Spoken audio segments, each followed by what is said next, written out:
السلام عليكم ورحمة الله وبركاته. النهاردة هنعمل مع بعض بسبوسة الأكياس بطريقة جديدة وهتطلع لك نتيجة خرافية.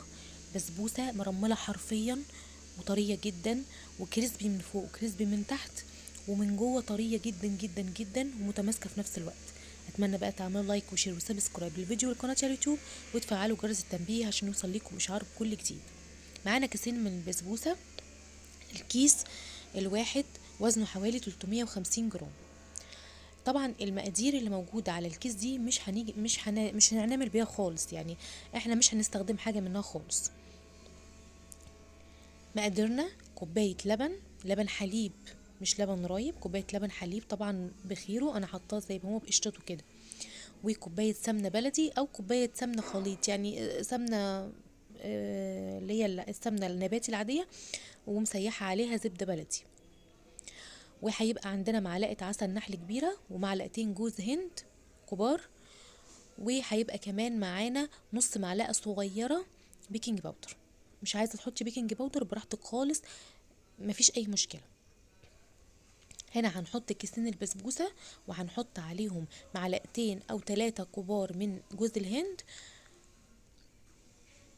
وهنحط وهنقلبهم كده بقى مع بعض زي ما انتوا شايفين كده. هنقلبهم مع بعض. اي نوع بسبوسه جاهزه يعني شغال معاكي بنفس الطريقه. هنحط بقى كوبايه السمنه، وهنبس بقى دقيق السمولينا او دقيق البسبوسه دوت بالسمنه الموجوده عندنا. طبعا الفرق بين الجاهزه والدقيق السمولينا العادي اللي بيتباع عادي، طبعا الجاهزه دي بيبقى عليها سكر، بيبقى عليها اضافات محسنه، محسنات واضافات اللي هو سكر وجوز هند او روايح جوز هند. هو دي بس الاضافات اللي عليها، علشان كده ما بنحط السكر فيها خالص ولا اي حاجه.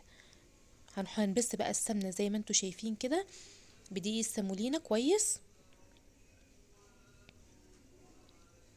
احنا لسه ما ضفناش اي سوائل ولا اي حاجه خالص، احنا ده كله لسه كنا بنبس دقيق السمولينا بالسمنه بتاعتنا. هنحط بقى معلقه عسل النحل بتاعتنا. طبعا معلقه عسل النحل دي ايه فايدتها وايه البديل بتاعها؟ ممكن نحط بدلها عسل جلوكوز. طب ايه فايدتها مثلا؟ فايدتها ان هي بتخلي لون البسبوسه موحد كله، يعني بتدي البسبوسه لون خرافي بجد يعني، وبتخليها موحده لون البسبوسه كله، يعني ما بتبقاش حته بيضه وحته حمراء وحته ملونه، لا بتبقى كله سوا واحد ولون واحد زي ما هتشوفوا معانا. وطبعا هنقلبها بقى مع دي البسبوسه زي ما انتم شايفينه كده، ولسه برضو ما ضفناش اي سوائل، ده كله بنقلب من غير اضافه اي سوائل خالص. وهنحط بقى اللبن الحليب بتاعنا، طبعا اللي فيه ده قشطه، مش رايب خالص. كوبايه لبن. هنا بقى ما نضيف السوائل مش هنعجن خالص فيها، احنا هنقلب بس للسوائل تختلط بالدقيق وخلاص، مش هنعجن علشان ما تنشفش مننا. بس انا نسيت بقى نص معلقه البيكنج باودر فحطيتها، هضطر ان اقلب تاني علشان البيكنج باودر يختلط. بعد ما ضفنا البيكنج باودر برضو هنقلب تقليبه بسيطه كده وخلاص. طبعا الخليط معانا لازم يكون متماسك وفي نفس الوقت لين زي ما انتوا شايفين كده، ما يوصلش يعني لدرجة ان هو يبقى مي كده، لا يبقى متماسك وفي نفس الوقت طري او لين.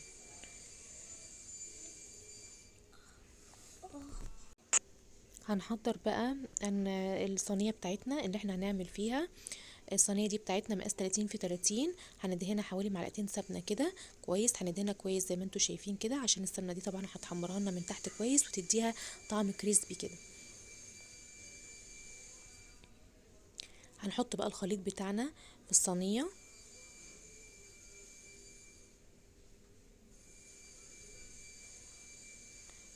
هنفرده بقى في الصينية كويس طبقة متساوية. ما انتوا شايفين كده. حسينا ان هو احنا مش قادرين يعني نفرده كويس، ممكن نبين لايدينا حبة مية بسيطة خالص كده ونساوي بيها الوش بتاع البسبوسة، ونتأكد ان الاحراف او كل الاماكن متساوية مع بعضها. كده فردنا البسبوسة بتاعتنا اهيت بقى. واحنا عندي بقى تركاية تانية، انا بحب اسوي البسبوسة والحلويات في الفرن الغاز، او اللي هو الفرن البلدي اللي هو بتاع الغاز ده. بكون مشغله بقى الفرن الغاز، يعني قبل اول ما ابدا في البسبوسه كده بكون مشغلاه عشان يلحق ان هو يسخن كده. طبعا هقطع بقى البسبوسه زي ما انتوا شايفين كده، هعلم بس علامات كده عشان برضو اما تطلع من الفرن برضو امشي عليها بالسكينه. هنزينها بقى. عندك بقى فول سوداني، عندك بندق، عندك اي مكسرات، عندك كريز بتزينيها بيه زي ما انتوا شايفين. بس السوداني يكون ابيض، ما يكونش متحمص. هو كده كده هيتحمص في الفرن مع البسبوسه. طبعا حطيناها في الفرن بتاعنا بقى كده، ونظبط برضو ناخد بالنا من النار عشان نظبطها من تحت تكون مظبوطه كويس، تكون مظبوطه كويس، يعني تكون الحراره من تحت متوسطه ومن فوق برضو متوسطه. وعلى الرغم ان هو لازم يكون سخن. الشربات بتاعنا بقى هنحط كوبايتين سكر على كوبايه ونص ميه، غلهم زي ما انتوا شايفين كده من غير ما اقلبهم ولا اي حاجه خالص. بس اتاكد ان مفيش سكر في الاحراف فوق الميه، لازم يكون الميه مغطيه السكر بتاعنا، ومن غير ما اقلبه خالص. وبعد ما غلي عصرت عليه نص ليمونه، وهشيل الريم اللي على الوش دوت. ممكن تضيفي له برضو معلقه جلوكوز عادي، ممكن تضيفي له معلقه عسل ابيض عادي برضو. هيقعد 4 دقايق يغلي معاكي وبعدين تطفي عليه. هنحط بقى نص معلقه صغيره فانيليا، طبعا تدي بقى تيست كده برضو في الاخر بعد ما نطفي النار على الشربات. والشربات بتاعنا يكون سخن سخن زي ما انتوا شايفين كده وخفيف.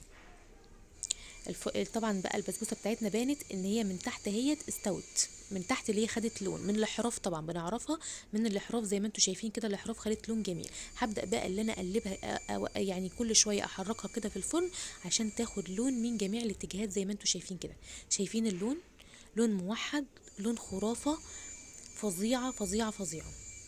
طبعا الصور هنا ظلمها بجد يعني. طبعا مش معنى الاحراف كده غامقه شويه يبقى هي محروقه من تحت، لا، لونها تحفه جدا من تحت، لونها ذهبي وتحفه جدا من تحت. حطيت برضو السكينه عشان اتاكد ان مفيش عجين طالع معايا بتاع البسبوسه. طلعت السكينه نظيفه جدا مفيهاش اي حاجه. خدت مني في الفرن حوالي 10 دقايق، من 10 دقايق لربع ساعه. طبعا بقى هنسقيها الشربات بقى بتاعنا السخن دوت زي ما انتوا شايفين كده. هنسقيها الشربات السخن بتاعنا، سمكها كويس، لونها كويس، طعمها تحفة جدا. طبعا يبقى احنا قلنا كده اسرار نجاح البسبوسة معانا ان احنا اول حاجة ان احنا ما نعجنش فيها كتير عشان ما تنشفش مننا.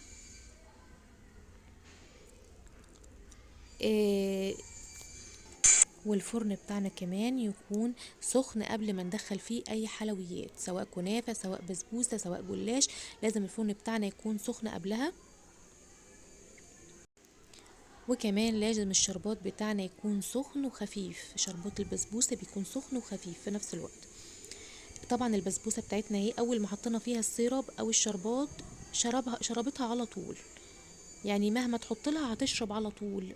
بس يعني الكميه دي كانت كويسه جدا جدا جدا جدا على البسبوسه، ما كانتش مسكره قوي بالكم اللي انتم متخيلينه، ولا انها دلعه قوي، كان سكرها مظبوط جدا. طبعا هنغطيها بحاجه كده زي ما انتم شايفين كده، هنغطيها بصينيه باي حاجه ونلفها باي قماشه او اي فوطه او اي حاجه كده، ونخليها شويه لغايه ما تبرد.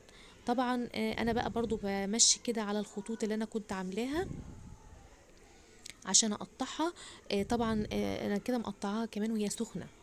طبعا ما تبات لي تاني يوم، ان باتت يعني لتاني يوم بتبقى متماسكه شويه. اتمنى بقى تعملوا لايك وشير وسبسكرايب للفيديو والقناه على اليوتيوب، وتفعلوا جرس التنبيه عشان يوصل لكم اشعار بكل جديد. وكل سنه وانتم طيبين، دمتم سالمين.